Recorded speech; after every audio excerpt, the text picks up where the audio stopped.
What's a sentence? A sentence is a subject and a verb. They have to have a subject and a verb to have a sentence. He runs, he works, I speak. Now you have a sentence because you have the subject and a verb. You have the person, or it could be a thing, who's in charge of the action, the commander or the king or the captain of the sentence, and he commands the verb. What do I mean by that? Well, there's something called conjugation. The subject commands the verb, and that process is called to conjugate. So if in English you said to work would be your dictionary form, or the mother of the verb, and that's, in English we say to work or to speak or to write. We always put the word to in front of it, and the listener knows, oh, that's the infinitive, that's the mother, it's not conjugated.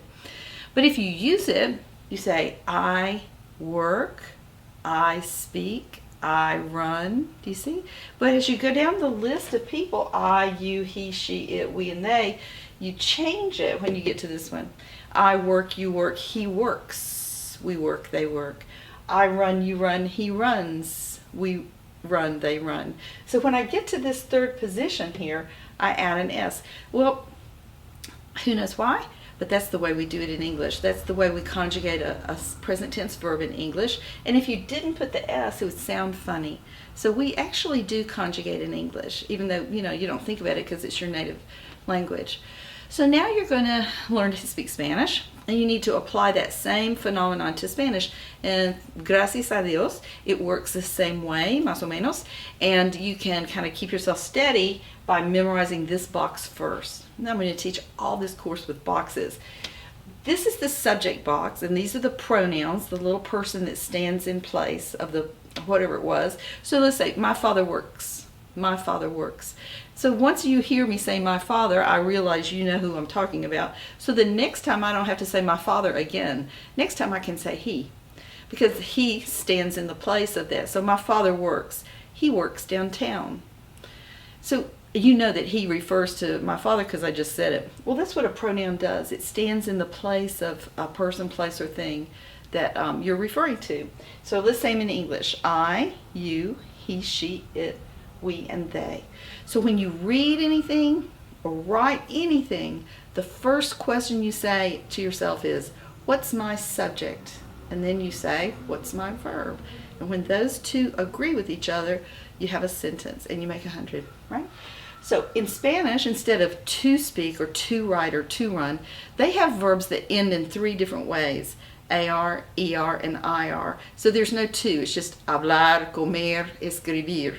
When you hear the AR, ER, and IR, now that tells me what ending to use to match these subjects over here. And there's 3 boxes, and you'll have to memorize these 3 boxes. You can use English for a long time for the subjects, but you need to memorize these 3 endings. But they're not too hard. So AR verbs, a verb that ends in AR, ends O, AS, A, AMOS, AN. If the verb ends in an ER, it's O, ESE, EMOS, EN. If the verb ends in an IR, O, ESE, IMOS, EN. So these 2 are almost exactly the same, except for right here, they're different. Did you notice that all number 1 is, every time you hit number 1, it's O. So that's a pretty easy one. Okay, so let's use the verb hablar.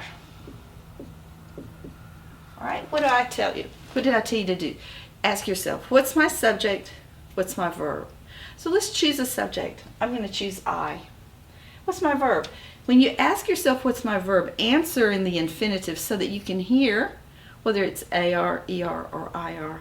What's my subject? I. What's my verb? Hablar. And now, next step. Remove the AR, now that I know what box I'm in, and match the position. Pretend this is a plastic overlay.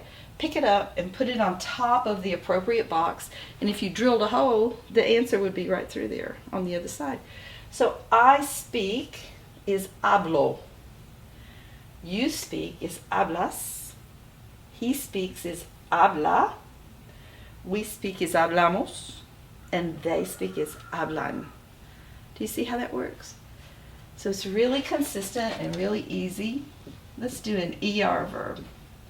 What's my subject? Well, this time I think I'll use you. What's my subject? You. What's my verb? Answer in the infinitive. Comer. Oh, ER. I hear the ER. That means I'm going to be using this box. You would be comes. See, take that off. Comes means you eat. He eats. He come. C-O-M-E. He eats. All right, let's do an IR. Escribir means to write. If you cover up the E, you can see it means scribe, or it looks like scribble. We get it from the same Latin. So what's my subject? Let's do we. So we, I'm going to start off by taking that off. Escribir is an IR, so I'm going to use this chart. We would be escribimos. Do you see?